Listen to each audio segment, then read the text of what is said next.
You're now tuned into Mic Check Waifu.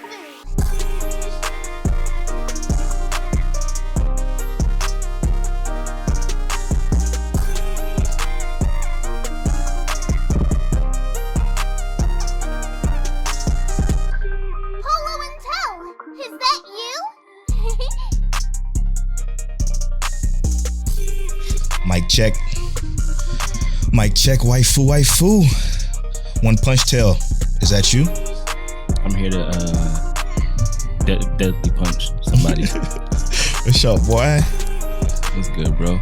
I'm chilling, man. I'm chilling. Welcome to episode 88 of Mic Check Waifu, brought to you by Lube Complex. Make sure y'all go to lubecomplex.com and use that offer code waifu to save on your entire cart. It's also brought to you by don'ttalkshop.com. Ad coming later. And thank y'all so much, Patreon producers, Aaron Brown, Connor, Explicitly, Monique Williams, and Treesus. We appreciate you. Shout out to Treesus for dropping in some questions, and Aaron Brown. He got a question in there for us too. We also got a question from Instagram that we're gonna answer later. But we got a lot to talk about. Oh man, I mean, a lot to talk about from the therapy session from Redo, of course.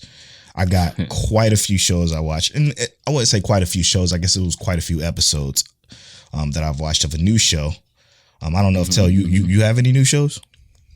The only new show I have added to my list right now was Jobless Reincarnation. Sweet, and we're gonna talk about that too. Yes. Yeah, the questions. We got a song from Auracane that's gonna play during the break from his new EP, so be ready for that. But before we get started, how was your Valentine's Day with the waifu? Oh, we did husband and wife things, wife and husband things. I got you. I bought her a necklace, dope, with my name and a diamond did. that is they call it. It's like no slave labor, no. It's not harvested from Africa. Diamond. Nah, it's not basically a blood diamond. It's a diamond that's manufacturally made like here and like, those super heavy duty press machines. True. I really appreciate those diamonds because, I ain't about to be contributing to some little black kid in Africa making 10 cents a day, scooping up diamonds for me. Yeah, fuck those blood diamonds. Right. But yeah, I bought her that. And then, we had a good not quarantined, but, let's not spread coronavirus Valentine's Day. Facts. How about you, brother? I'm up here dealing with a snowstorm, so it's icy. Hey, you in Texas, huh? That's crazy. It's crazy. It's so funny. I mean, it's not funny. I feel bad for Texas because Texas ain't built for it. They're definitely not built for what they literally are getting what we've had all of our lives. They got feet of snow.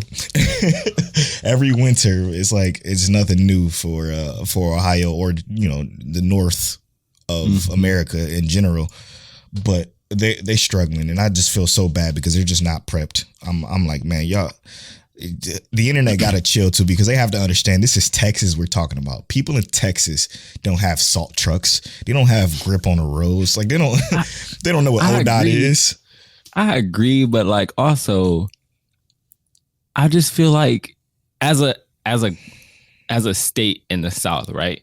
You have to know how detrimental it is if you get caught slipping with no salt, right? Quite literally.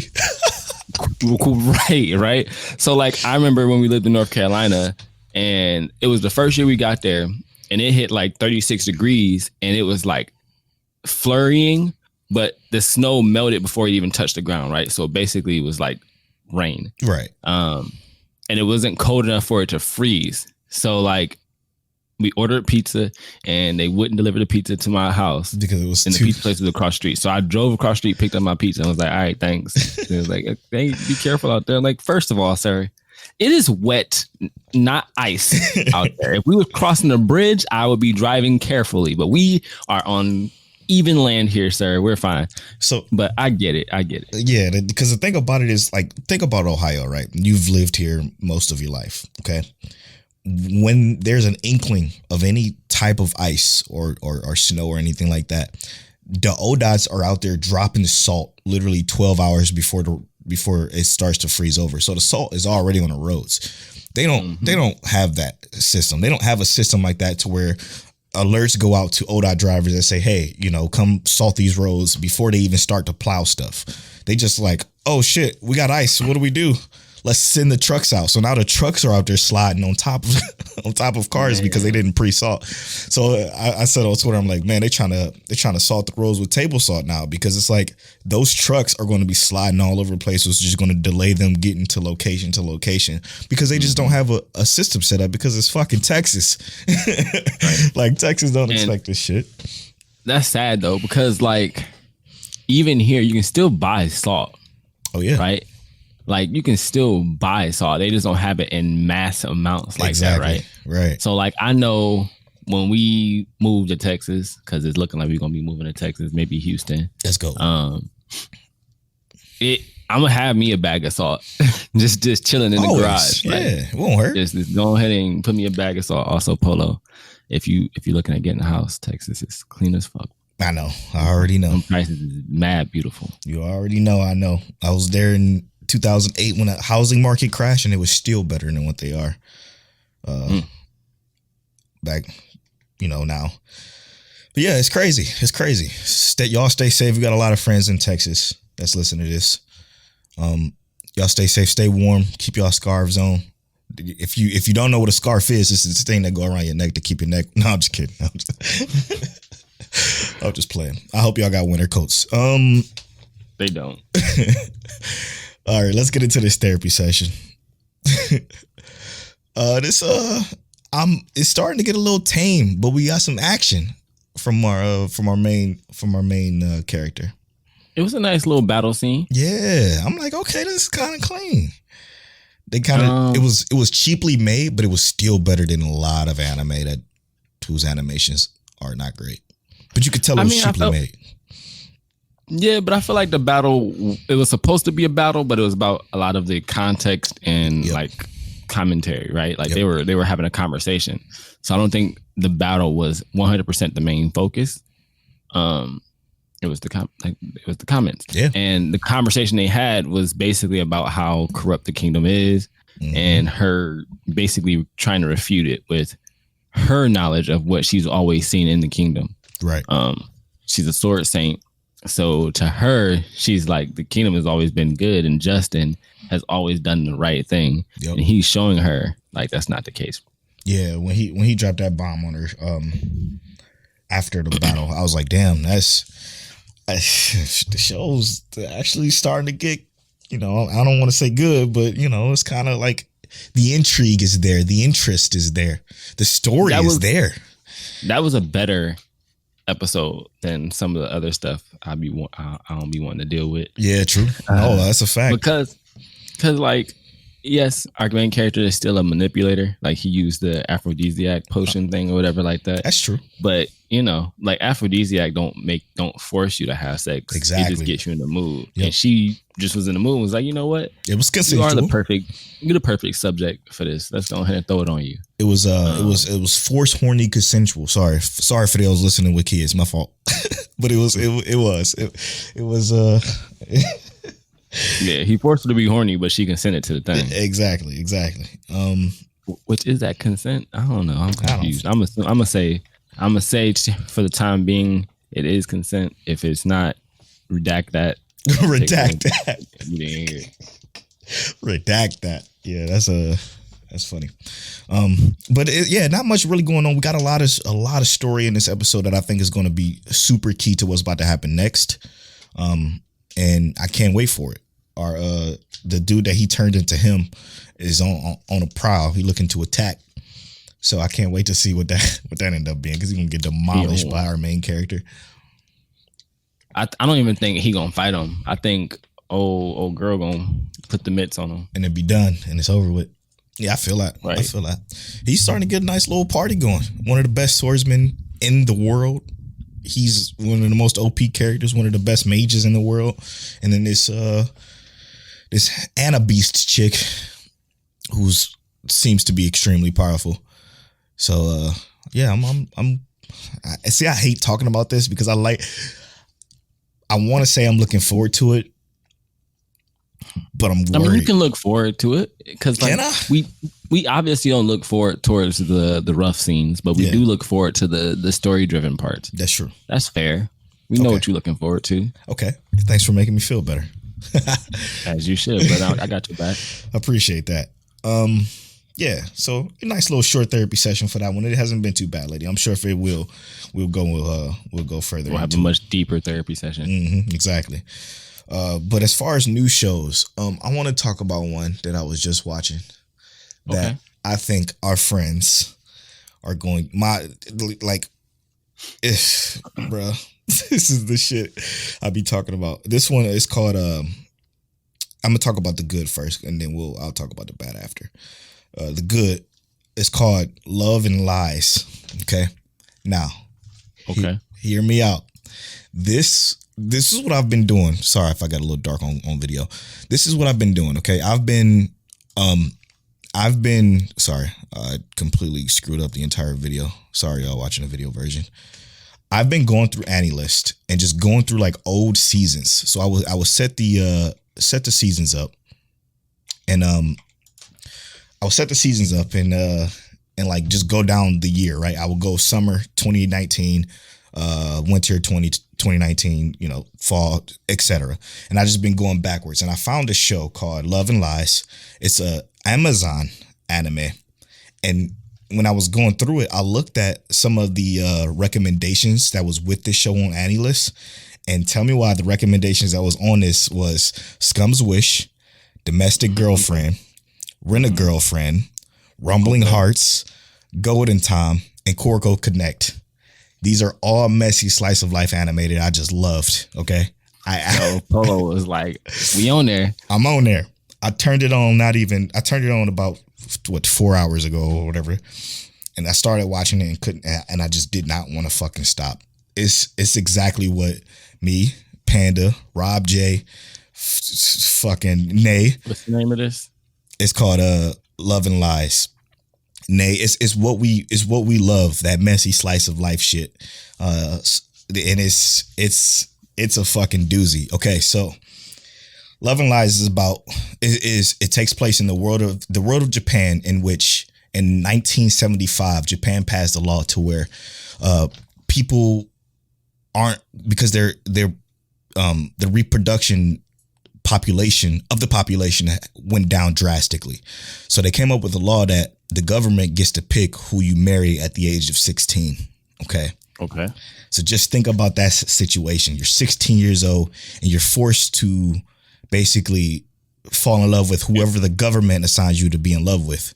So you can't arrange marriages. You get assigned arranged marriages. And our main character has been in love with one of his elementary school classmates since he was like 5 or something ridiculous like that. And basically the night he turned 16, he decides to, or the night before, he decides to confess his feelings for the girl he had a crush on for his entire elementary to middle school life. That night he turned 16. He got his arranged marriage documents and found out obviously he was engaged, quote unquote, to somebody else. Once he confessed his feelings, though, it goes crazy. You know what? I'm gonna stop right there, because if I say any more, it's gonna be huge spoilers, and I don't want to do that, because going into this knowing nothing was the best shit I've ever done. What I've gave you is literally the synopsis that you read on AniList. That's enough to kind of get me interested. Bro, listen, when I fucking tell you, my mind, I was sitting here, hands on my fucking head, blown the fuck back. And I'm just like, no, yes, I love it. No. And I'm going nuts. I'm going nuts watching this shit. I don't know if I want to see the end of it, because I got a feeling the end is not going to be what I want, but it's so fucking intriguing that I was out here like talking, having full conversations with myself while watching this show. And it's been a very, very, very, very long fucking time since I've done that. Since I'm sitting there like, man, why would you do? But no, it's like, and then I'm just saying all this shit to myself. I'm not going to say what I've been saying, because I want everybody to have those feelings I'm feeling.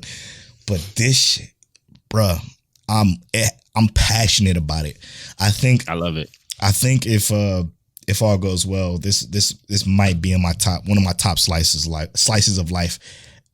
Like one of my It'll break tops. like the top 10 slices of life list? Top 10. Yep. That's wild.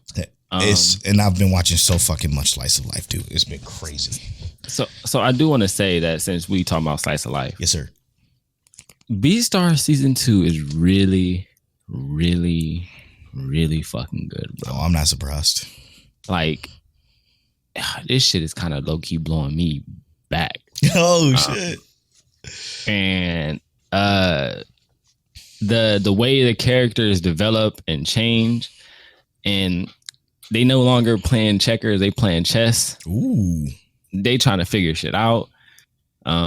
They still haven't figured out who killed the alpaca in the first season. In season 1. Oh, but that becomes a very big motivator in this new season for all of our characters. And, interesting. The dynamics in the school change. It's a lot of different things. I recommend, if you're not watching Beastars already, find it on a site that shall not be named, or use a VPN to watch it on Netflix, because it's in Japan only on Netflix. But it's so very good. Clean. That's when I don't mind waiting for it to be complete and then binging it through on Netflix, because that's what I think I'm doing. I'm doing that with that Egg Wonder 2 show. Egg Wonder Priority. Egg Wonder Priority. Yep. I watched the first episode of that. I'm like, you know what? I'm gonna catch this when it's done. So I got it on my planning list on AniList, and I'm gonna definitely catch that when it's all said and done. I do think that's a good idea, because like some of the like drama points of this are like really, really good. And it would be I'd be pissed off, because like episode like 4, I was like, never did you just introduce this motherfucker and not give me more context in that same episode. So I had to wait a week for more context. That hurts. And I was like, there's no way you just do that. Like, who does that? So yeah. Yeah, that hurts. I hate stuff like that. That's exactly why I'm doing that with that show in particular. There is another one I watched of the fucking fattest disappointment, because I spent most of my time on these, when it's all said and done, 26 episodes. The show's called We Never Learn. Okay. Oh boy! After watching Quintessential Quintuplets this week, which is fucking fire, it's been every episode of Quintessential Quintuplet has been like a slice of life movie, and they're only 22 minutes long. It blows me back every fucking time. It's almost perfect. But watch We Never Learn, so I'm like, I kind of want that edge to see what this is about, because I always kept looking at it on my AniList, like, do I want to watch this? It's about a tutor who's a student who has to tutor these two quote unquote geniuses. Okay. So he can get this VIP recommendation for, getting into a better school, because his family is poor. Obviously real close to Quintessential Quintuplets, almost to the T. But so they're geniuses, the two girls he has to tutor. One is extremely good at math. She can answer any math question without needing to break it down. And then the other girl is good at like Japanese like literature and stuff, and like language and history and shit like that. But the one girl that's good at Japanese and history and shit like that wants to go to a school and major in math so she could become an astrologist, because a situation with her parents made her want to go into that field. And the other girl is great at math, but she wants to go to school for psychology because she's stuck with people. Like she can't converse, socially awkward, if you will. So she wants to be better with people. The show is good character-wise. Is it? Because like the character moments kind of get on your nerves after a while, but it's good character-wise. The cast is good. It's a decent cast, which is why I was able to watch 26 episodes. But the fucking problem is the story. The shit don't progress anywhere for 26 episodes. It's the same shit. It's a comedic, romantic, slice of life show. It pissed me off, bro. Like nobody got nowhere with anything.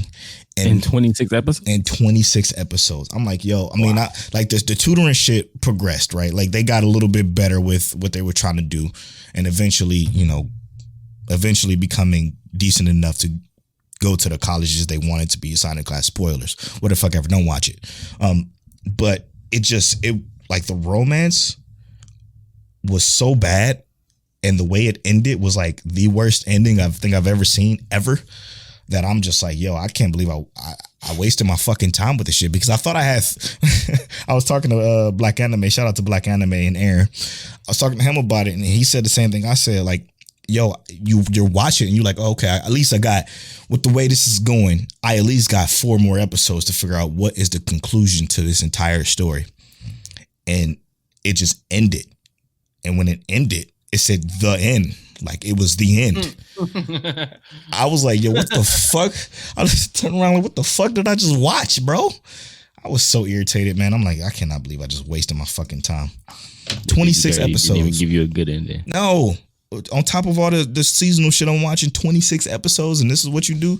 I'm like, all right, I'm going to be more careful from now on.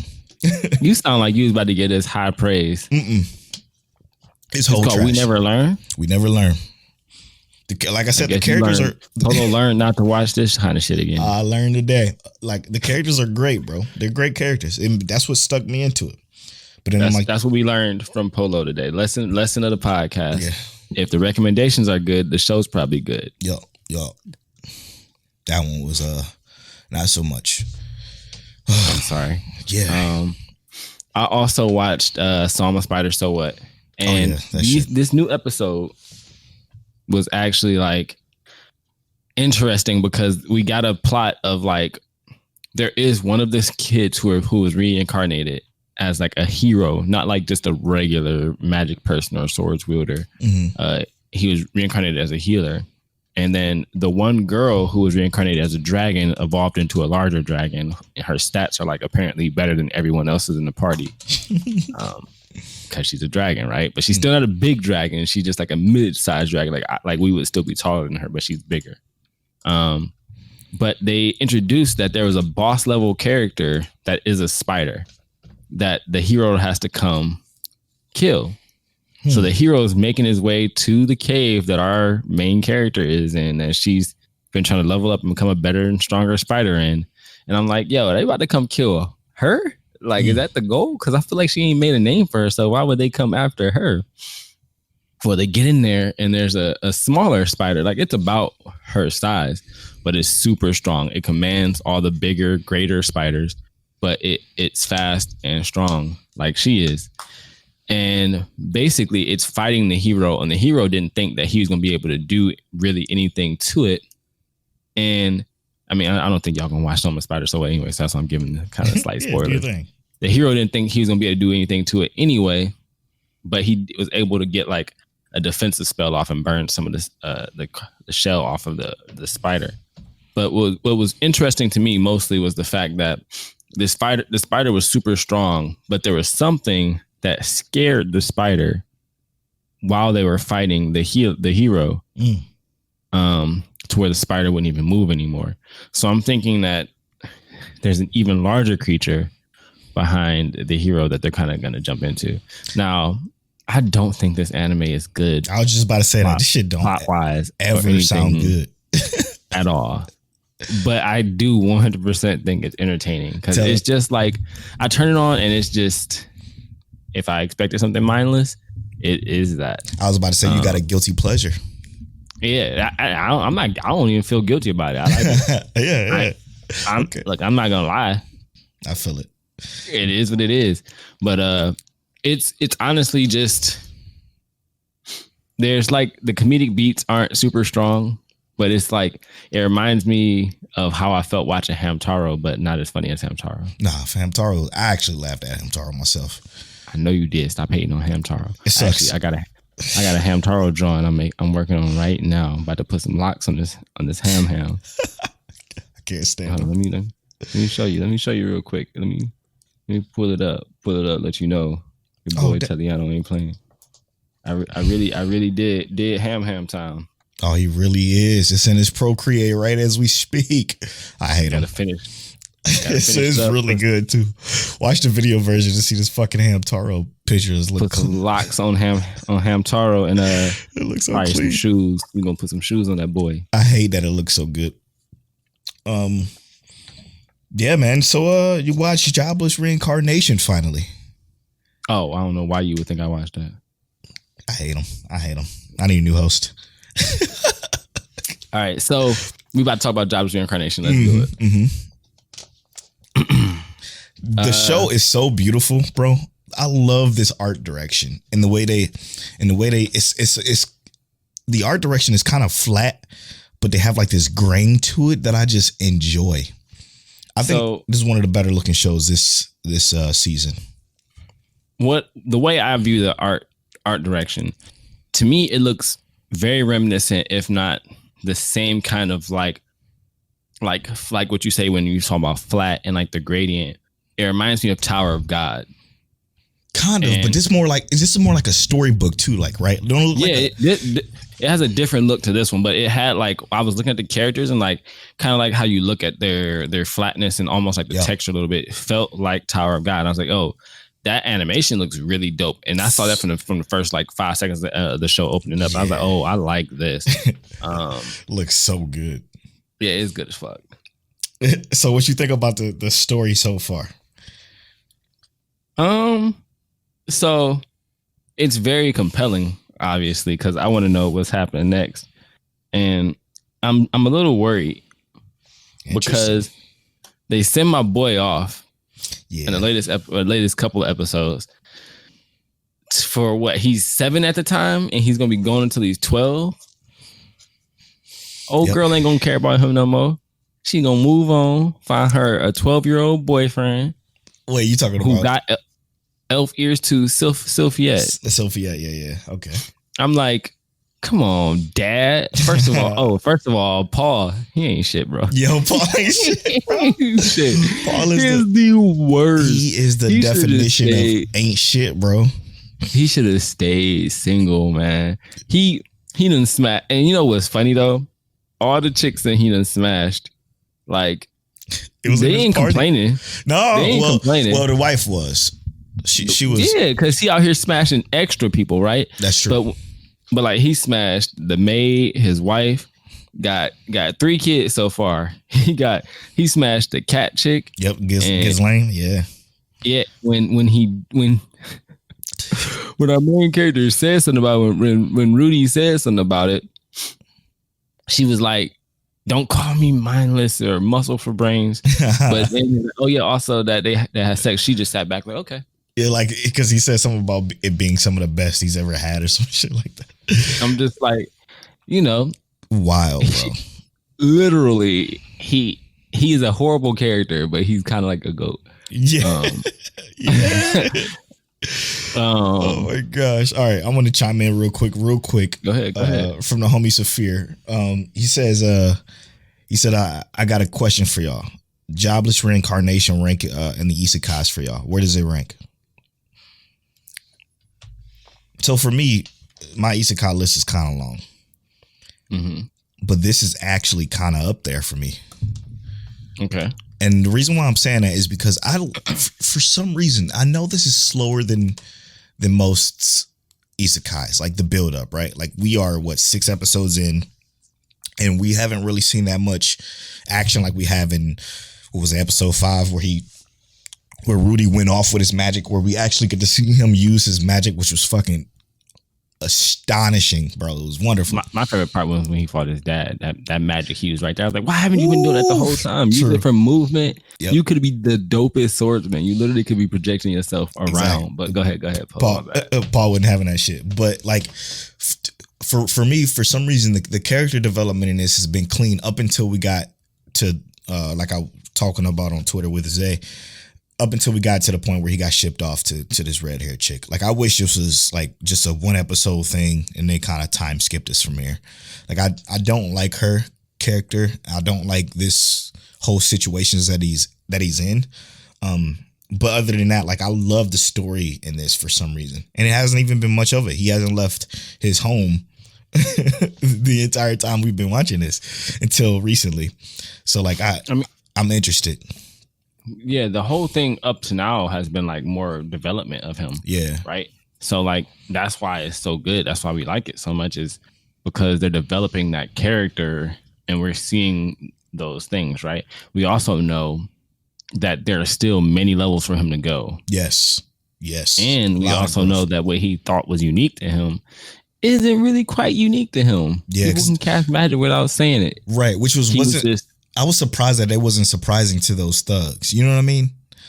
Like that kind of had me interested. But as far as me goes, right? Like, okay, obviously top isekai ReZERO, which I still forget to this day that this is an isekai. Like, it's crazy.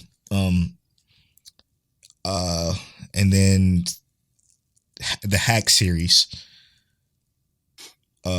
Sword Art, Log Horizon, Jobless Reincarnation. So probably top 5 isekai for me so far. We got to see what that ended about. And we only get 13. So it's not like we get much, unfortunately. Yeah.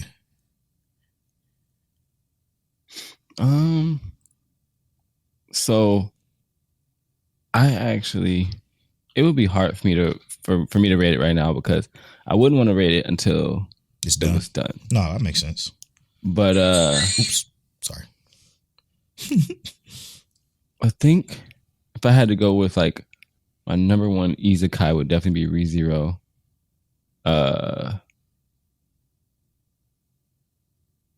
Probably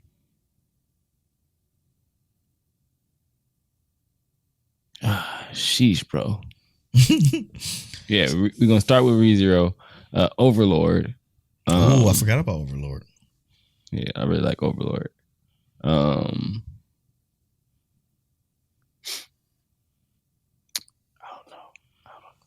We're gonna go SAO. Probably Grimgar after that. Oh, I'm tripping. All right, it's definitely not above Grimgar. I keep forgetting. See, when shit happens like Grimgar, when they just are in the world, I keep forgetting that they were brought to the world, which considers it an isekai. You know, like Redo of Healer isn't an isekai. Like that's just the world that it is. You know what I mean? So that's I get confused sometimes and I always forget that Grimgar actually does fall in that category. But that's obviously second. And then Greed Island from Hunter x Hunter. I'm just talking shit. Come on, man. We're not about to do this. Hey, if I get roasted for my my bad takes, let me know. But no, Greed Island was not an amazing arc, but it had some good parts. Yeah. Anyway. Oh, the Saga of Tanya the Evil. That's also a really good one. And that's an isekai. That is an isekai. Because technically she's an otherworldly being from another world brought into a human world. Yeah. It's phenomenal. It's phenomenal. It's good though. It's up there. Let's call it top 10 so far. You know, I think we could say that. Yeah. I think we could say that. Out of all these, there's a lot of them. I think we can confidently say top 10. Yeah, as long as they keep it kind of going, like, you know, like how the first 5 or so episodes were, like, I'll take that. That was cool with me. Yeah. You remember I talked about having a topic? Yeah. I don't think we should do it. You don't want to talk about gatekeeping? No, because okay, bro. I'm so fucking tired of having this conversation, and this dude, he just pissed me off even more. Because I'm on Twitter trying to get our questions ready, and then he goes on a tweet, and you know what? Fuck it, we're gonna do it. We're gonna do it right now. This dude turned on the antagonist music. Yes, antagonist starts now. It's this fucking guy. His at name is Black D Gamer 1. Apparently this fucking loser is a YouTuber, whatever the fucking case may be. I don't give a fuck. Don't really matter to me. But he just tweeted that this account is one of the reasons why we need to gatekeep anime, because it focuses on divisive identity politics, and it wants to drive a wedge between the fandom. Black girls anime, y'all suck. That pisses me off so fucking much, because Black girls anime has done so much for the fucking anime community that for people of color, that give hundreds and thousands of people an avenue to voice their opinions about anime. And that just pissed. I was deciding not to do it because of because I saw that, and I don't think the bitch deserve any more clout, to be honest, because this is exactly what he's doing. He's a bitch back into a corner because his tweet got ratioed and he's pissed off about it. Like, I don't give a fuck about you, dude. Like, if I let me calm down. Leonard Crave is coming out. Let me relax. If I've ever seen any, like, I've never been more disgusted than I have from seeing that tweet. Now, tell me and you've watched hundreds and hundreds and hundreds of anime, but there would be no chance in hell we would ever discount anybody love for anime because they only watch Dragon Ball Z, Yu-Gi-Oh. They can watch fucking one anime. It don't matter. We would never discount their opinion if they have an opinion about something that we disagree with. We will debate it. We would discuss it. We would talk about it civilized, like we always do. But when you do shit like this, like stay out of my anime community, you normies, talking about people that only watch DBZ, Yu-Gi-Oh, etc. All the fucking shows he said that spans 40, 50 years, like somebody said in the reply to this tweet. I'm heated. Like, I'm actually angry about this. That's irritating. That's so. First of all, who are you, sir? Nobody knows. Nobody knows. Who are you to even come to Black Anime Twitter? Because come on, let's be real. We don't know who you are. But who are you to come to Black Anime Twitter, talk to people who are literally creating Black anime content and saying that they're creating a divisive like area for Black anime? So first of all, the issue here is not necessarily even the fact that, like, their opinions on anime. You just think that what they're saying is divisive because you don't agree with it. Why do you have to, like, if you disagree with something, that doesn't make it divisive. It just makes you have a different opinion, and having a different opinion doesn't mean you have to divide. You can literally disagree on things and still be cool. Me and Polo don't agree on everything. We've been brothers for years, and there's a ton of things we have not agreed on.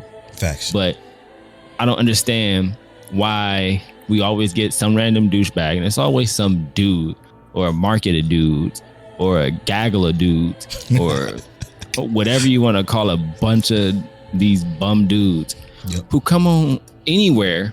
Why do you show up? It's like, we didn't ask you to come to school today and then not bring your textbook. You could have stayed home, bro. We didn't need you here. Black Girls Anime was doing perfectly fine without you. Black Anime Twitter was doing great without you. Annie Twitter is doing great without you. Let us breathe. And you don't need to. My bad. You need to breathe. But we don't need you here. Like, no one is doing anything wrong or creating divisive ideas. We're literally just enjoying the medium that we enjoy. It doesn't matter what series you enjoy. I'll let it whoever wants to indulge anime, indulge in whatever guilty pleasure you have. I'm literally talking about a spider anime that don't have no good storytelling whatsoever. And yet, oh boy, with his probably 10 anime underneath his belt that all aired in 1990, want to talk shit. Come on, bro. Come on. Like, get him out of here, man. Oh, I can't. I don't understand. I don't understand where people like that come from. Like, people don't frustrate me. I've never cared about people when they say, my take is bad or this take is bad. Like, none of that should ever bother me. But everything about somebody trying to prevent somebody from enjoying a medium that we all love, that's when I actually get upset. That's when I don't give a fuck about nothing else, and everything in me, the nice Polo goes, even though that's rare, that goes out the fucking window. I do not give a fuck about you if you decide to do that against anybody. It's like the fucking bullies in high school. Like, fuck them. Right. You know what I'm saying? Like, I would try my best to fuck them up if I had the chance to. Like, I don't like it. It don't belong in this realm. So I just wanted to thanks Tell for giving me the idea of giving him antagonist, because he deserved it. But let's move on before I ruin this day. This great day that I'm having. All right. So let's go into Twitter questions. We got a few from some of our favorites. One of them being from Treesus. Few of them being from Treesus. Treesus hit us with an all-star of questions is because we deserve it because he hasn't been here in a while. We appreciate it. Yeah, we definitely appreciate you, Treesus. He says, first, do y'all think that people... Hold on. Sorry, excuse me. Do y'all think... Take a second to read it. It's because I ain't got my glasses on and I'm blind as a bat. Do y'all think one day people will feel the need to... won't feel the need to ever compare the new anime to the big three, especially One Piece and Naruto? So all the people comparing My Hero to Naruto, Black Clover to Naruto, etc. Do you think that'll ever go away to where people will stop comparing new anime to those classics? Regardless if you like them or not, they're classics. Yeah. My opinion is that definitely at some point it's going to go away, right? And the reason I say that is because just the people who even care about that are going to fall off the face of the earth at some point. Facts. Like obviously being black, there was like quite a few like movies that we should know, like The Wood, Friday, Menace to Society. You know, it's a bunch of different movies. Poetic Justice that we should have seen, even though Unbothered Mike didn't watch them. We gonna tag you on that one. Even though Unbothered Mike didn't watch them, you know, as a black community, those are the movies that you had to already have in your book that you already watched. But as we get older, we see that the younger and younger, like my kids probably ain't gonna never see those movies because I don't keep them. I'm not gonna be like, hey, you need to watch this. I might be like, you need to watch Us or something like that, because that's probably like a new classic for like my generation. So I think that the big three at some point will change. And like right now, I think we're already kind of seeing a little bit of that, like with like Black Clover. Even though we're not huge Black Clover fans, a lot of the newer anime fans love Black Clover. Exactly. And Black Clover is going to put out some great content for them, at least kind of content that they like. And then when they get older, they're going to be in our seat probably trying to dog somebody because, yeah, your new anime called, I don't know, Clover Genesis, it looks just like Asta's transformation when he linked with his demon, blah blah blah. Right. You're like, what? I ain't never heard of that anime. They're gonna go back and be like, yeah, Black Clover was the original, and they're gonna find out Black Clover wasn't the original. Because they came from somewhere else. Right. Yeah, no, you said it well, bro. You said it well. It will. It's like the video game conversation, right? Like, think about it. Back in the day when Mortal Kombat came out, that shook the entire world because it had blood in it and it looked quote unquote real.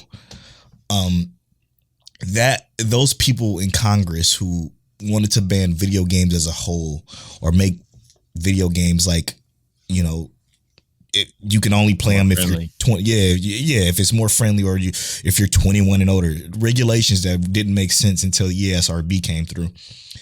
Like, those people died.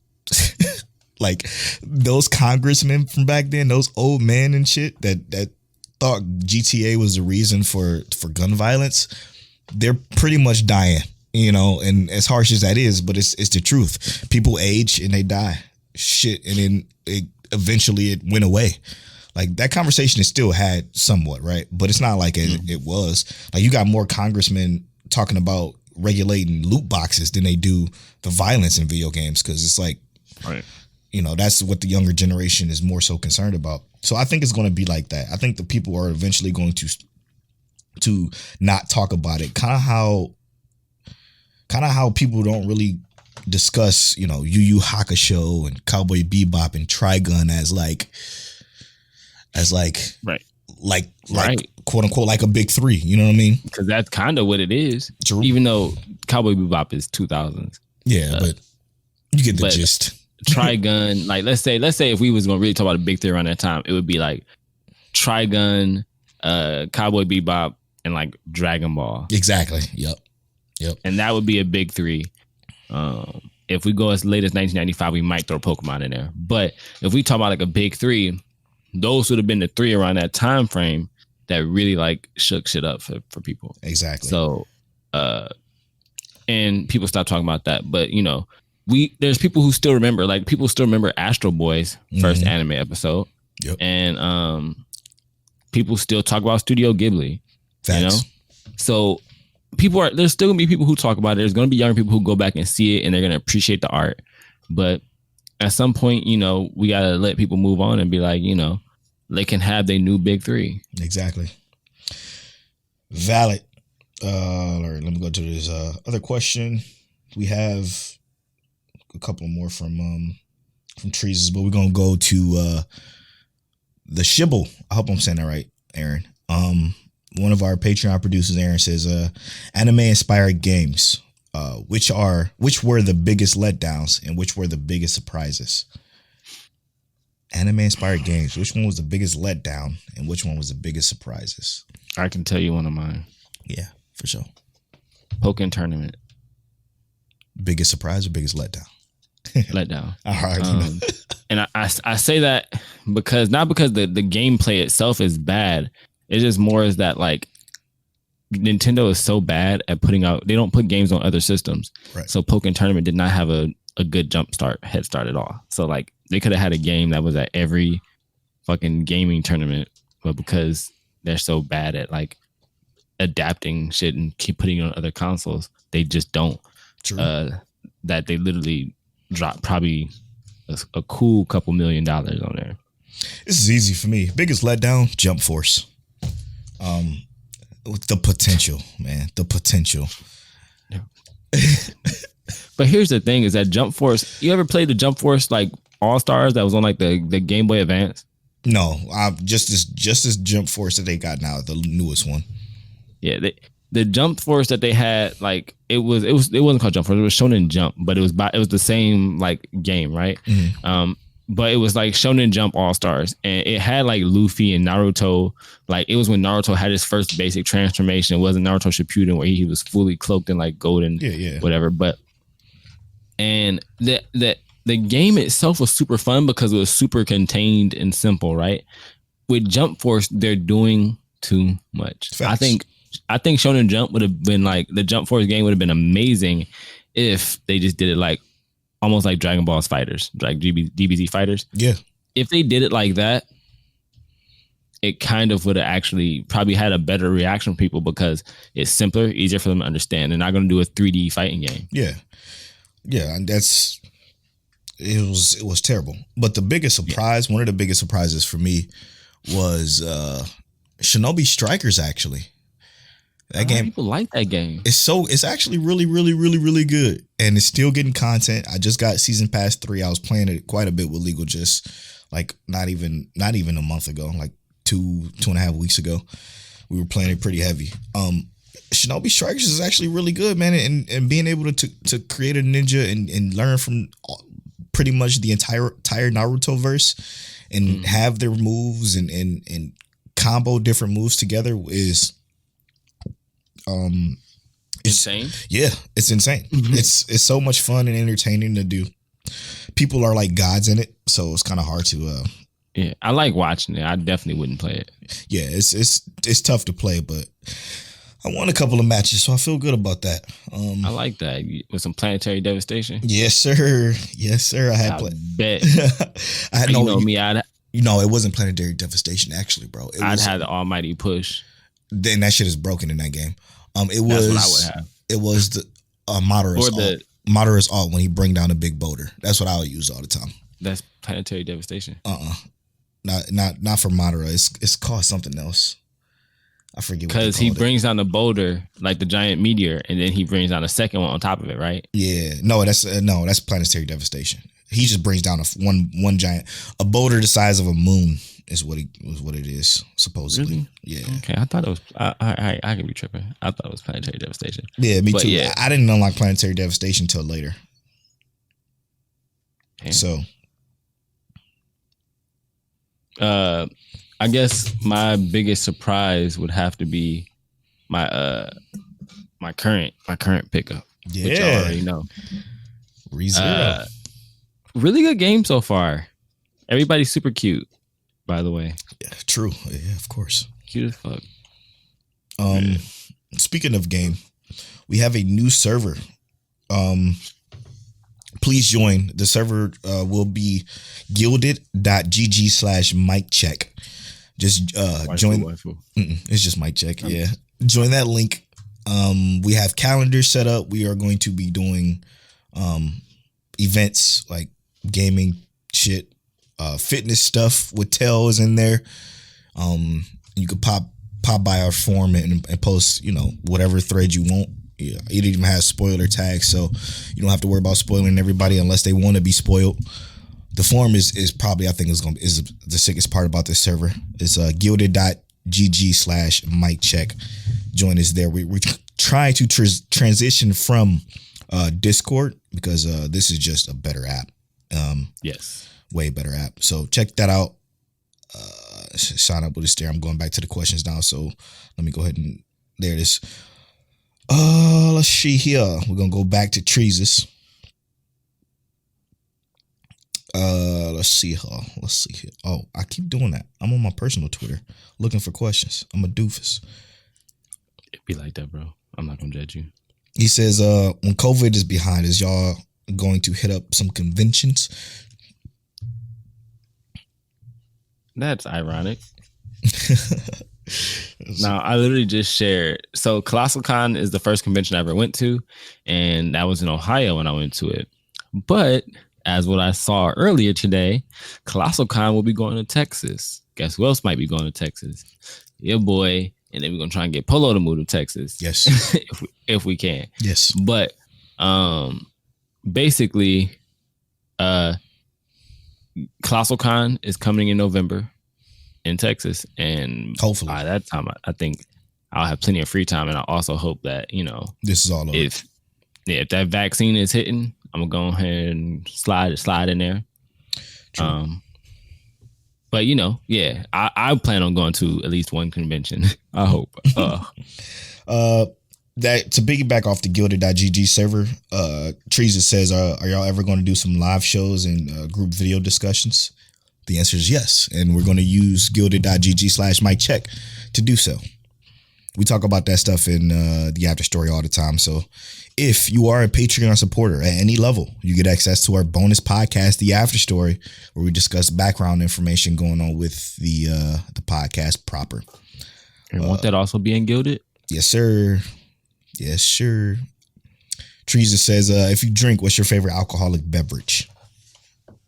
I don't drink often. But when I do drink, I like to sip on a little old fashioned or Moscow Mule. Oh, is that the name of the drink? Mm-hmm. Okay. It's like bourbon. Moscow Mule. It's like bourbon. Okay. Well, I like the old fashioned. Yeah. I drink my personal alcohol choice. If I didn't have a drink, it would be bourbon, or old fashioned. But I also drink bamboo rum. Yeah, that's pretty good too. It's super smooth. You can literally just pour it in a cup and sip it. Or you can go ahead and drink the whole cup. It won't even feel like it'll feel like you drank alcohol, but you won't think you drank alcohol until you drunk. But yeah, that's my alcohol choice if I had to choose one. Funny note. I've never been drunk before in my life. I can believe that. Yeah, never. I believe you probably been buzzed or something. Yeah. But you seem like the kind of person that you take 10 shots to the face and just don't know how to get drunk. So and the closest I had to that was when we went to New York. Me, Money, and Pac-Man, we went to New York and went to that strip club and was fucking down in fireballs, but but I was perfectly fine. Like I was normal. But that strip club though, yeah, my money gone. I expect nothing less. Let's see here. That was years ago. I should drop that video on Twitter again. Not the strip club, one. Just the us in New York. Obviously, you got to be in Atlanta before they let you record in strip clubs. I know, true. We had one from Rob J. Rob J says, "What's your favorite chips?" That's a great question, Rob J. So Doritos just dropped those Doritos 3D again, and I fucking love those things, man.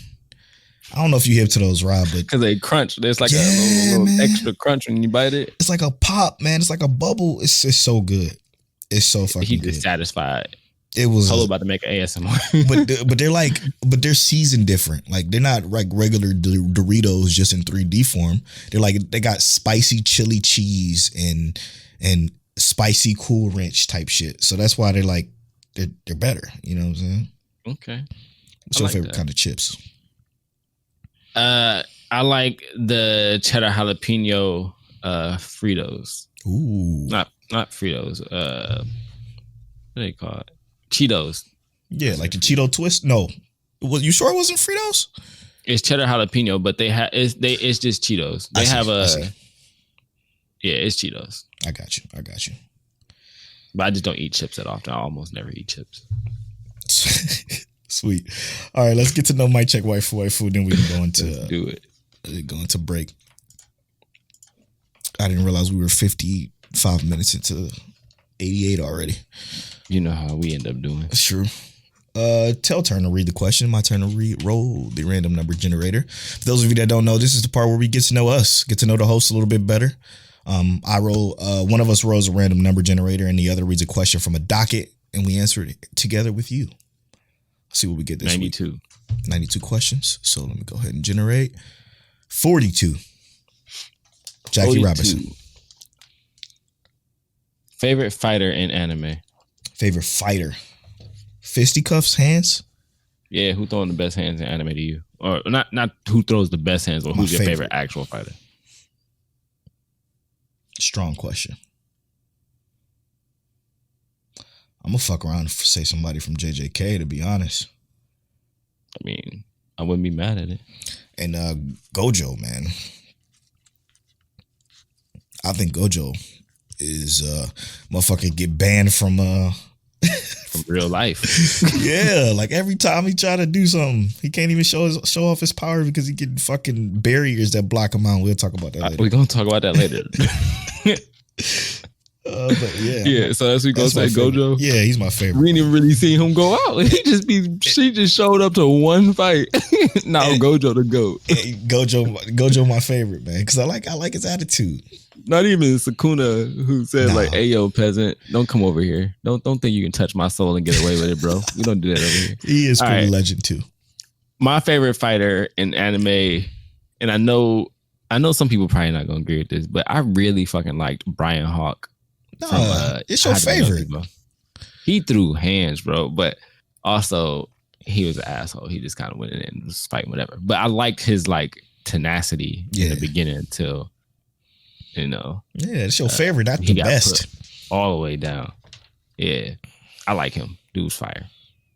Clean.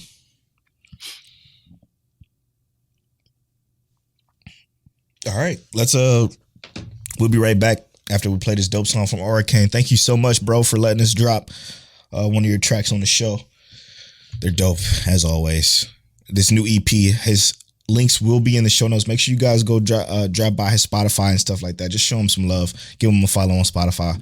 He would appreciate it. We would appreciate it. It means a lot to us as it do to him, I'm sure. So make sure y'all check this song out. We'll be right back.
And welcome back. You just heard the smooth tones from Auracane, from his latest EP called Legend. His new EP is called Difficulty, and this song is called Legendary, which is dope because the EP is named after difficulties of, like, you know, video games, hard, easy, medium, you know, stuff like that. And this is the Legendary song. This song's fire. Hope y'all like it. Make sure y'all go to Spotify. His link will be in the show notes and attached to the announcement tweet. But we're back, and we're gonna start off with Dr. Stone, because I don't want to forget about it again, because we forgot about it, I think, the last 2 weeks. Because guess what? It's forgettable. Sorry. Very much so. Yeah, like so. Quick little story before we get into Dr. Stone. What was it? Friday, me and Tel recorded the After Story, the bonus podcast exclusive to our Patreon listeners, and we talked about Dr. Stone a bit. And he was describing to me. I told him, like, I can't wait till you see this Dr. Stone episode, because you're gonna be like the same. You're gonna feel the same way I do. And basically, he just described exactly what happened in that Dr. Stone episode without even watching it. And he was disappointed. Were you disappointed once you watched it? I was very disappointed, because the only thing I think I missed out on was the conversation with, like, the people in the village, and I think Tsukasa's little trap. Yep. But other than that, I felt like everything else was exactly what I said, and it just was like to the T. It felt like. Yeah, that's why I was trying so hard not to smile, because I had the grin on my face, because I'm like, this motherfucker didn't watch the episode, but he watched the episode. Because the fact is, the episode before this one, he made the car, and according to the end of that episode, he was on his way to Tsukasa. But when we got back to this episode, he was still building the car. So I was like, wait, didn't everybody get on the car and then they make their way towards Tsukasa? Was I misremembering that? Yeah, it looked like that's what they were doing. It looked like, but I think they tried to represent that the cart was powering and powered up, but it looked like they was getting on that cart driving towards Tsukasa. And even the people, like the people in the village was like, we not heading to Tsukasa now? He's like, no, we got to finish building the car. Your own co-characters, sir, Senku, the other people who share the show with you. I know you didn't write the show, bro, but they like, we ready to go. What are we doing here? Why are we waiting, procrastinating, taking time? They spend another 16 minutes on events and more, like, little small pieces of shit to add to the car at the same comedic beats that they've been doing for, I don't know, what is this, 30 something episodes, and just didn't get anywhere. Pushed up a hill. Yeah, to have to get pushed up a hill to then create these shields and shit, which was kind of cool. It was a cool little situation right there. But it's like, okay, I had a little mini fight. Yeah, I'm like, okay, I had enough now. I just want to see you get to where we want to get to. I want to get to the Tsukasa shit, because that's what we're here for. Like, that, it's the same. Dr. Stone is the same shit. It hasn't changed. And the problem is it's fucking pacing. It struggles with what it wants to be. Like, one day, okay, let's invent one thing and spend an entire episode trying to invent that one thing. Or we have an entire system for an engine already complete, but we need to, work on some tires for 15 minutes of an episode. I'm like, come on, bro.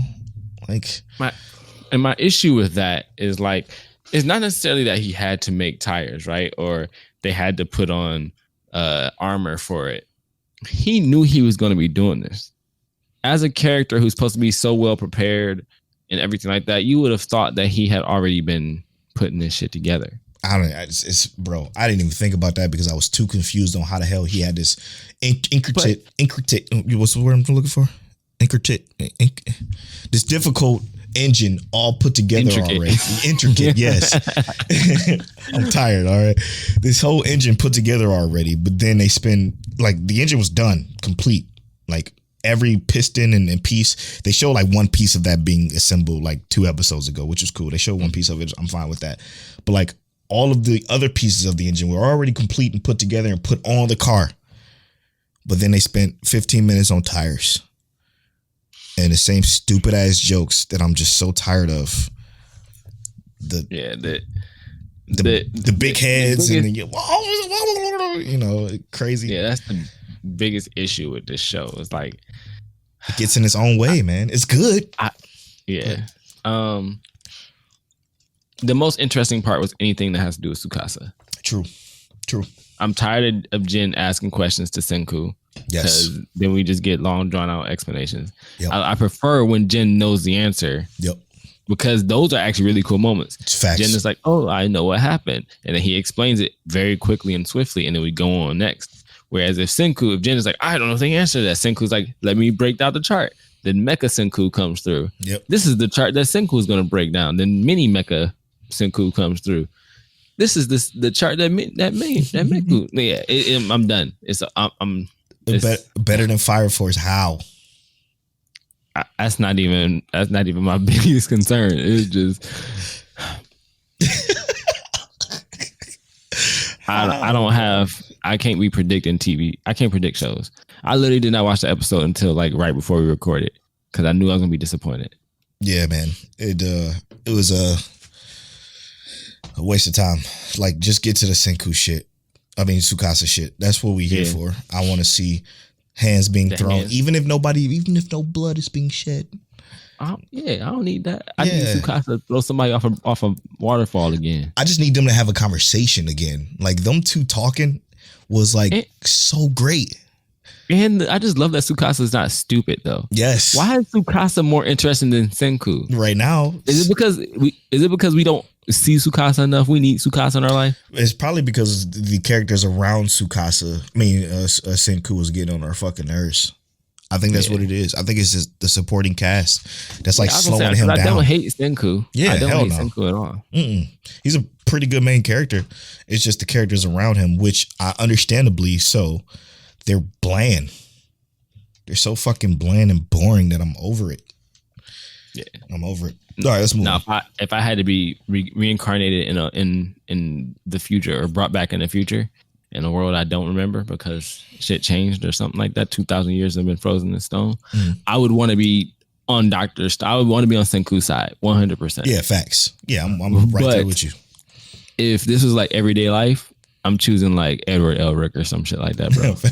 Go ahead, Senku. Do your thing. Do your thing, bro. Yeah, man. It's so forgettable that I always forget. And it's not like this is a middle of the week show. It's not like it's a beginning of the week show. Like I just don't remember it. You got to be memorable to be remembered. Exactly. Woo, facts. All right, let's move on. Where you want to go? Let's go to the time I was reincarnated as a slime. Oh, let's do it. Like you said before we hit record again, the shit hasn't been getting active, but it's still so fucking good. It's the politics of the show. Yeah, that's what it is for me. Because like Rimuru doesn't have to be home. Yes. And talk about side characters, right? And them being annoying. Yes. Why aren't Rimuru's side characters annoying? None of them. Why can I like the bad guys came to town and tried to blame Gapta for touching on old girl, and he's like, I didn't do it.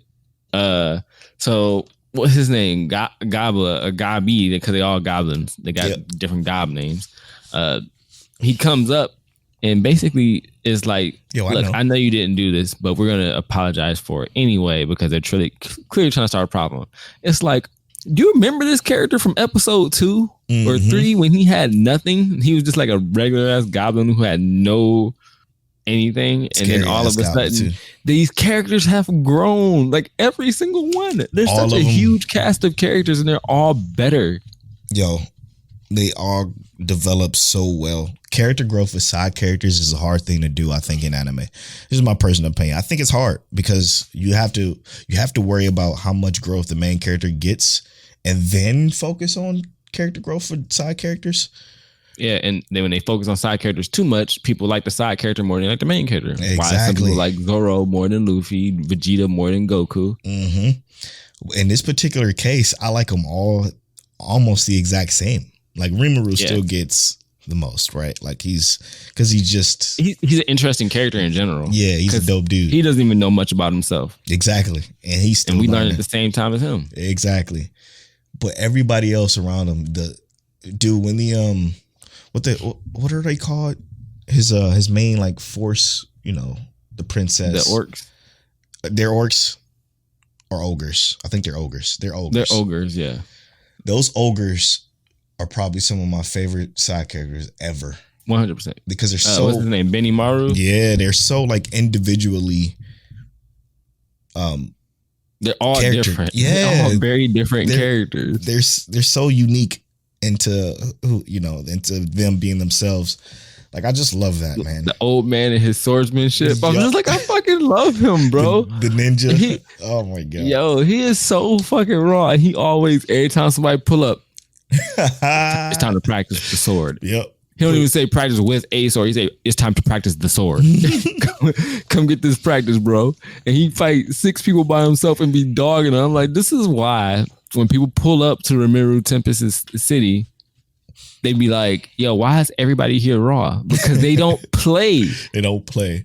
And starts from the old man to the overly large breast-sized Shion, bro, to Benny Maru. And then think about the rules of the world. What makes this so crazy is that our slime, with his power that he inherited, gave monsters names, turned them into all this. He made them that strong. And not to even mention, it didn't just happen to monsters. He did the same thing to the human. True. When he killed the ogre king or the orc king. Yep. He said, I didn't do this. This human did it, which in turn actually made him a better character because he essentially gave him the name of champion. Mm-hmm. I'm just like, yo, this show, like that rule in itself changes the dynamic of so many different things. It does. And I am a little worried for the next episode, though. I'm not worried, but I do know because he's smart enough to know, he's smart enough to know, like, hey, yo, I can't communicate with my town. Let me just pull up real quick, and he could teleport, so it's like it'd be all right. He don't want to. He don't want to just leave his people, so he teleport. Yeah. Man, I enjoy it so much. Like we said, the politics of it hasn't been much to like discuss on the show, but it's been there and it's been great. Been consistent. This is another top isekai, which I keep forgetting it's an isekai as well. We're gonna have to revisit that isekai list.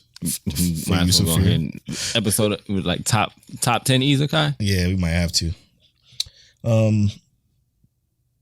But yeah, it's a great show. Let's go to JJK real quick though. Okay. What you want to talk about on JJK, bro? Kaisen. Man, this episode again, fire, man. To see making me fight finally. The arrow dude. And that fight was so, again, pretty with the cinematography. Making me is raw. Yeah, I couldn't get enough of how they move, man. He's so clean. But the arrow dude was pretty powerful with his he had that I was gonna say that blood keke genkai is what they call it in Naruto. Yeah. Yo, it was exactly what it was. Motherfucker was a bloodbender. It's pretty clean. Hey, I enjoyed all of the action in that episode. Yeah, how surprised were you when you saw what's his name pull up all those curses? I felt so.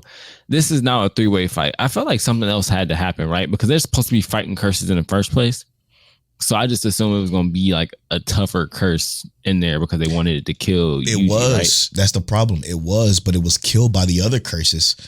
No, and I get that, but that's the part I expected. It was like, oh, that's what was supposed to kill Yuji, and then all of a sudden they switched to no, we got a whole gang here. Yeah, because what it was human. Because our blind dude or dude with his eyes closed because he's not blind.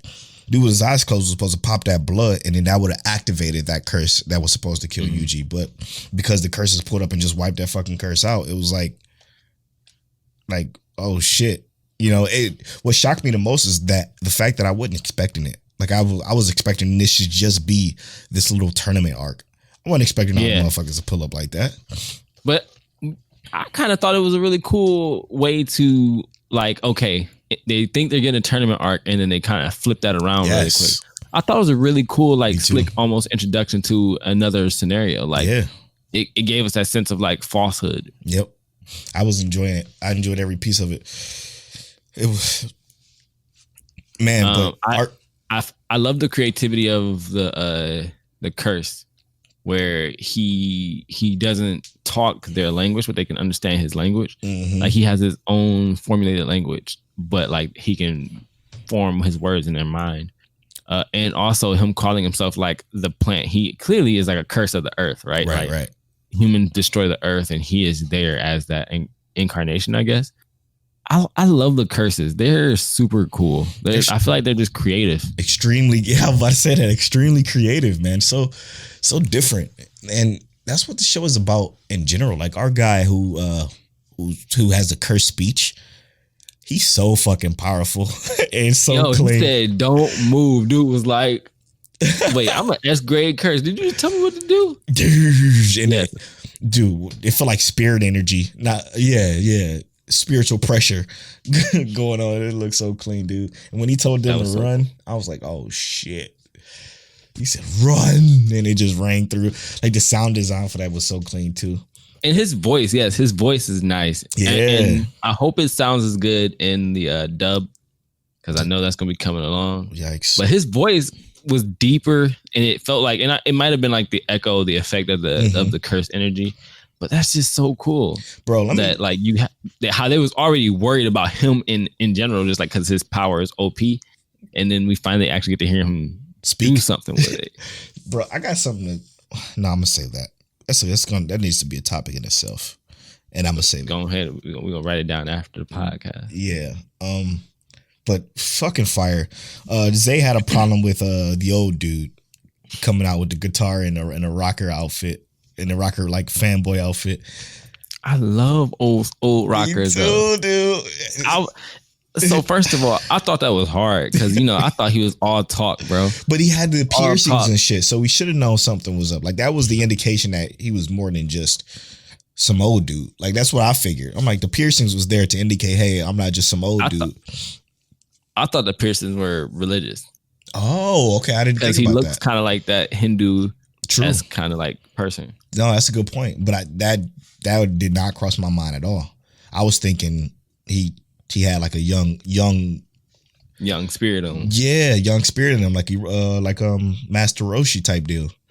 Yeah, that's what I thought. He pulled it out though. He was ready. Yeah, I can't wait to see what the fuck he looked like fighting. That's gonna be crazy.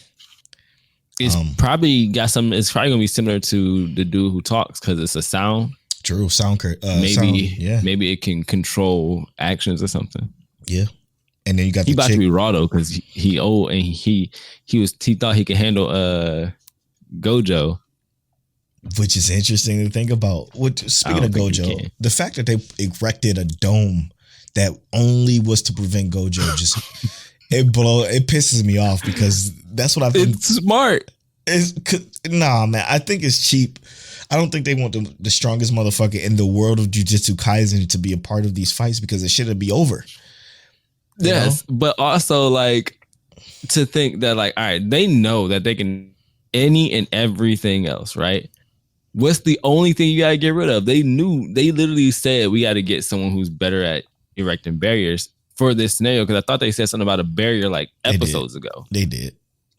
And they literally said, barrier this 2 episodes ago, come in, boom. All right, this is our barrier guy that's going to stop Gojo specifically. Everybody else can come in. That's why it was super. And I love that trade-off, right? Yeah. They had to give a sacrifice. And it reminds me of Hunter x Hunter a little bit because that's like how the Nen abilities work. You sacrifice something or you make an agreement and it goes that way. But they sacrifice basically the ability to keep everyone else out, but it made it super strong against Gojo. He can't get in. I was like, that's hard. Crazy. I loved it. It felt creative. I hate that they keep anchoring him though. That kind of irritates me because it's a personal preference because I just want to see him fucking wreck shit again. Go off. Yeah, man. We only getting that once this season. Like that kind of like we probably getting it more. We got to. I think. I hope. He's a lot of people's favorite character. So they're gonna give us something. Got to. He's live. He's ill. I hope Yuji fucking wakes up though. I want Sukuna to pull up and pull out and just fucking So Sukuna's already too powerful for everything, bro. He can't come to the rescue every time. I know. See, that's another thing. It's you gotta handcuff themselves somehow, which makes sense. Because if he did, you'd be like, okay, well, he's too powerful in the show. We don't care anymore. Exactly. Good point. It's so well written though that I don't think that'll be a problem. Like I don't think we got to worry about that. At least not yet. Speaking of well written, Attack on Titan, bro.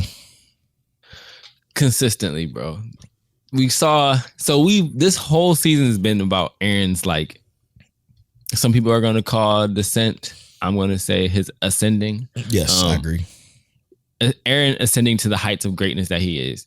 But also like them talking about how they saw the changes in Aaron, what he cared about. Like, and I think Aaron still cares about those things, but he realized that he can't make a change without sacrifices. Boom.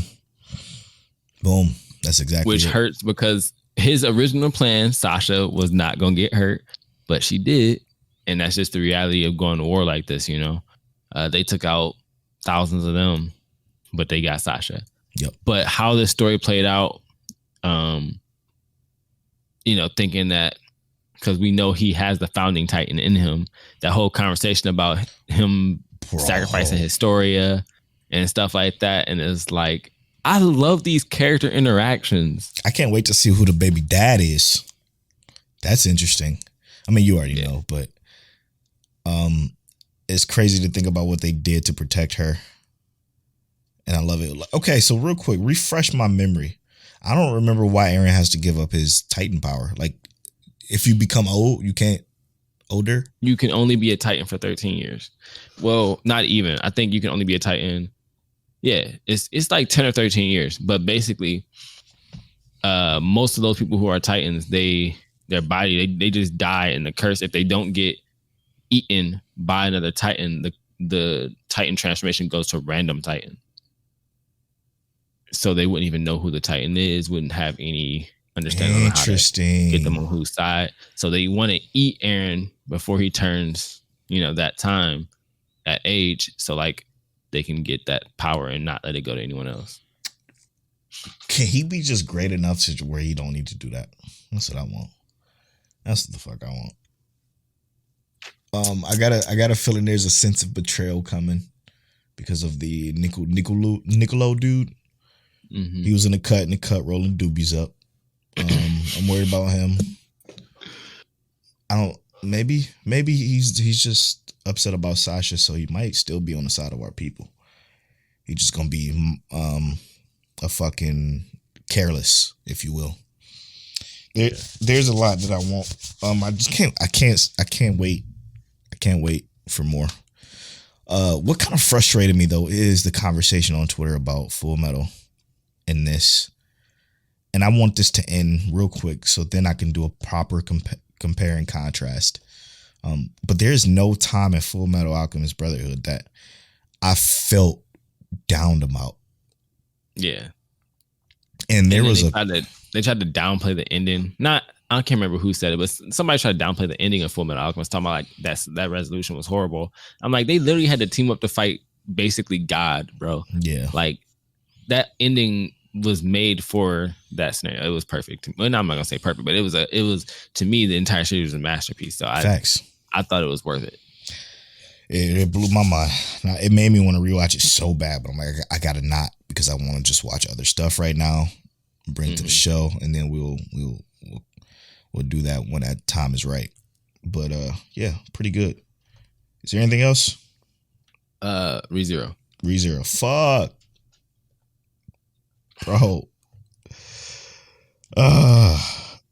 So they keep giving us the business on ReZERO. Fuck, bro. It keeps killing me, man. It's killing me. To learn what we learned, to figure out what we figured out, to see what we saw. Yeah. Like her entire like scenario was horrible. So fucked But when up.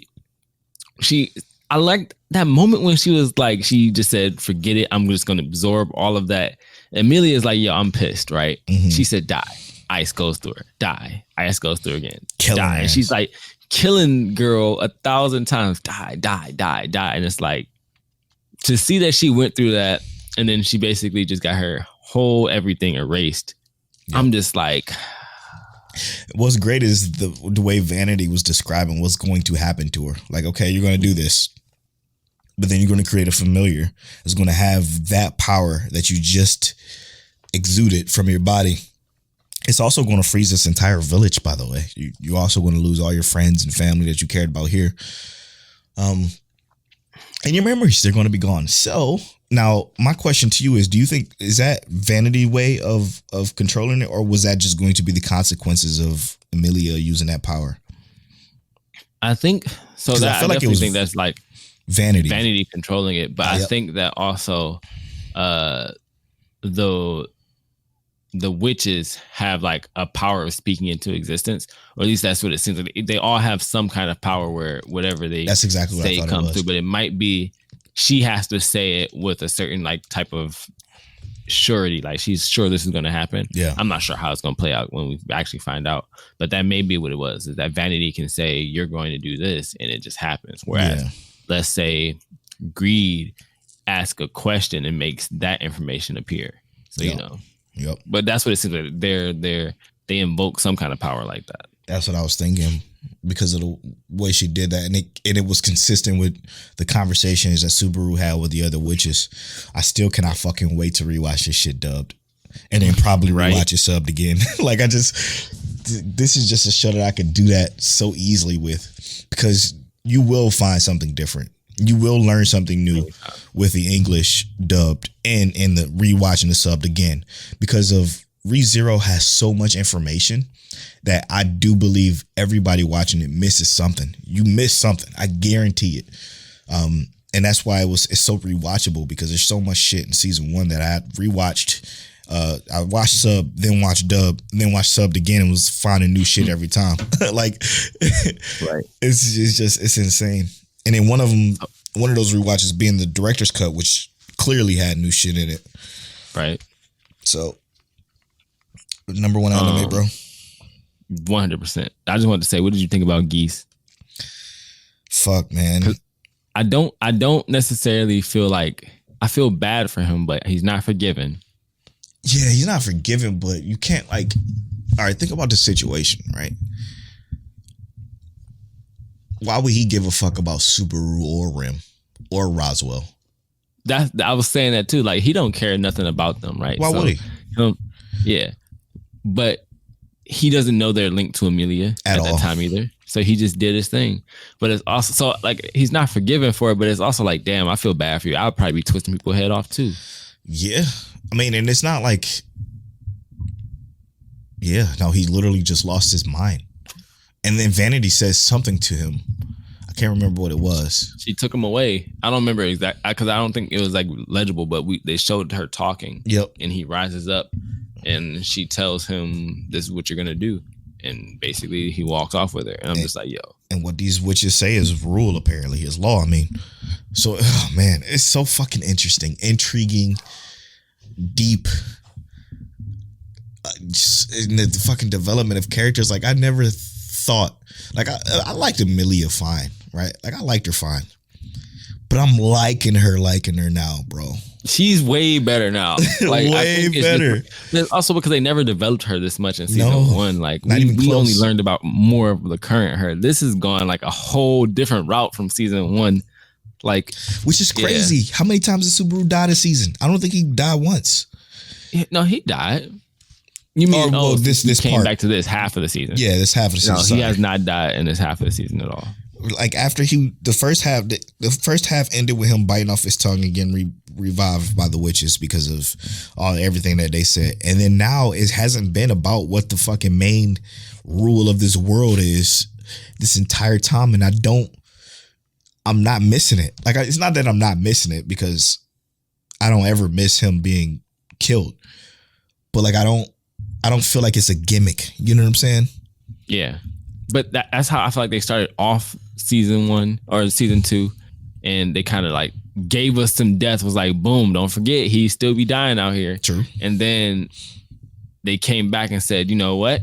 Now he's taking this a little bit more serious, and I don't think he's gonna die anytime soon. Really? I was still a little worried. Same. The main worry I have now is where's his checkpoint? We have no idea. No fucking clue. If he does have a checkpoint, it's gonna be right in front of Roswell. Ooh, yeah, that's a good place. I sure fucking hope so, because that's the start of the game, you know? Because now they're to the point where they're about to go to the mansion finally. Yeah. Hey, hopefully they'll be able to change that around. Dude, every episode is a movie, bro. It's a whole movie. They should have just gave us hour-long episodes. Bro. Facts. All right, man, let's wrap this up. We're getting long. All right. So we just finished talking about the great ReZERO. Y'all already know we love this show. 10 out of 10. Also, Attack on Titan doesn't need action, but it still has a lot of greatness going on. Jujutsu Kaisen, we love those fights and the creativity of the characters, but Polo wants Gojo Unchained. The time I was reincarnated as slime. We love the politics of the show. It's just not active yet, but Milam's gonna make it active next week. Dr. Stone was oddly predictable. If you listen to After Story, you heard my prediction. They got a car now. We also got to know Mike Check Waifu, who is your favorite fighter in an anime series. We also said join our Guilded. It's our new home for our online talking we'll be doing. Yes, sir. We also had a lot of great questions from Twitter. Appreciate you trees in your 3 questions. We also had to talk about these gatekeepy vibes on the antagonist today because Polo wasn't having it. He was tired of it. I was so angry. We also loved Jobless Reincarnation, and we gave a little bit of ranking, seeing where our Isekai lie. We'll probably do a whole episode on that one. I talked about So I'm a Spider, enjoying it. Polo talked about We Never Learning. Hated it. Not hated it, but he didn't enjoy it. B-Star Season 2, amazing in my opinion. And then Polo also talked about Love and Lies. It's a little messy, but, watch it. It's so good. We had our therapy session with Redo of a Healer. And then, in Texas, wear a scarf. Stay safe. I am at Polo Born Fly on all social media. King Teliano on all social media. You can follow our social medias at Mike Check Waifu on Twitter and at Mike Check Waifu on Instagram. And as always, Mike Check. What? It worked? You had the echo? It worked. Let's go. My guy. He had the echo. Man, it's been ages, like 3 weeks. Peace.